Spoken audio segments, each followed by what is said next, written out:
today, కాబట్టి ఈ if రోజు anyone is still carrying the guilt of sin, పాపం యొక్క భారాన్ని ఒక గిల్ట్ ని మీరు మోసుకొని ఉంటున్నారంటే if you are కనుక, still traveling in the two ships, రెండు పడవల్లో మీరు ఇప్పుడు ప్రయాణిస్తున్నారంటే కనుక, if you are still not able to take a decision to walk in the path of righteousness, నీతి మార్గంలో నడిచే విషయంలో ఏ నిర్ణయం కూడా మీరు తీసుకోలేని పరిస్థితుల్లో మీరు ఉంటే కనుక, God is speaking to us today. దేవుడు ఈ రోజు మనతోనే మాట్లాడుతున్నాడు. As he is risen, ఆయన ఏ రీతిగా అయితే సజీవుడై ఉన్నాడు, as he stood for us, ఆయన ఏ రీతిగా మన కొరకు నిలబడ్డాడు, he wants us to do the same.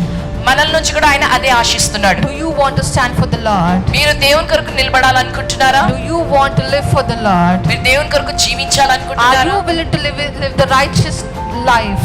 ఒక నీతిమంతుల జీవితం కలిగి జీవించాలని మీరు ఆశిస్తున్నారా? Not for you, నీ కొరకు కాదు, but for the Lord. కానీ దేవుని కొరకు. Lord is telling us he will make the way, he will give the strength, he will give the knowledge. దేవుడు అంటున్నా ఆయననే మార్గం, దాని కొరకు సరళం చేసి ఆయన మీకు జ్ఞానం ఇచ్చి ఆయననే మిమ్మల్ని నడిపిస్తాడు. And he wants to reassure us, ఆయన ఈ విషయాన్ని మారు మీకు like చెప్పాలనుకుంటున్నాడు. he had called Peter, ఆయన పేతురుని పిలిచాడు, he is calling us today. ఈ రోజు మనల్ని But పిలుస్తున్నాడు. he has not forgotten us. ఆయన మనల్ని మర్చిపోలేదు. Even if we have sinned, ఒకవేళ మనం పాపం చేసినా he కానీ is asking if you love him again, ఆయన అడుగుతా, ఆయనను మీరు ప్రేమిస్తున్నారంటే కనుక, and if you tell that Lord I love you, మీరు దేవునితో అంటారు, యేసు ప్రభువా నేను నిన్ను ప్రేమిస్తున్నాను, I want to live for you, నేను నీ కొరకు I జీవించాలనుకుంటున్నాను, want to stand for you, నీ కొరకు నేను he నిలబడాలనుకుంటున్నాను. will make you stand like Peter.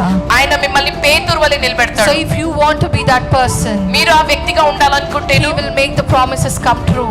ఆయన చేసిన వాగ్దానాల్ని నెరవేరుస్తాడు మీ Whatever పట్ల. it might be in front of you, నీ ఎదుట ఏదున్నా సరే, how hard it might be, అదెంత కష్టంగా ఉన్నా సరే, but the Lord is with you. కానీ ఆ దేవుడు నీకు తోడుగా ఉన్నాడు.